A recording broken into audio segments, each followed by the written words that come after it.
When Mom and Dad ran downstairs with my younger sister, Ravenna Sutton, a crowd of neighbors and onlookers had already gathered outside. Everyone was discussing how the empty apartment upstairs had suddenly caught fire. Dad seemed to hear a scream. His instincts as a veteran firefighter made him want to rush upstairs immediately, but Ravenna grabbed his arm. I didn't hear anyone scream. "Don't go, Dad. It's too dangerous." Mom nodded in agreement. "She's right. The flames are already spilling out from the window. It's too dangerous." Finally, the fire truck arrived. Dad geared up and ran upstairs to put out the fire. In the middle of the charred room sat a burned corpse. That was me. My eyes were shut, my head hung low, and my entire body was totally burned and curled up from the fire. But because my hands and feet had been bound to the chair with iron chains, I remained in a sitting position. Soon, Mom came upstairs as well. She was the best doctor in the city. With just one look, she could tell I had no signs of life. I had been burned alive. Her eyes instantly turned red as she murmured, "That inhumane criminal. Being burned alive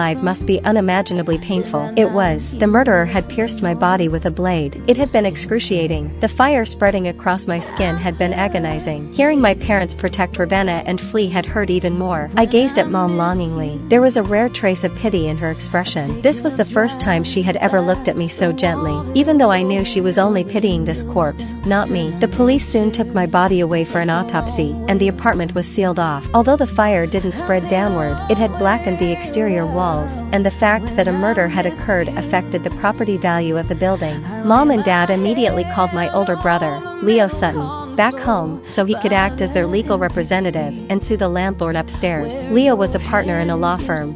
He was also the only one in this family who never treated me like an outsider. The forensic team examined my body overnight. By the next day, the police arrived with photographs, asking questions to determine my identity. Inside my tightly shut mouth, they found a silver pendant with an engraved date. It was a pure silver necklace given to me by an old priest I met on a trip to a farm, something I had always worn close to my heart. The date engraved on it was the most important date to me, October 3, 2015. When the murderer dragged me away from my own doorstep, I knew I wouldn't make it out alive. So, while they weren't looking, I hid the necklace in my mouth.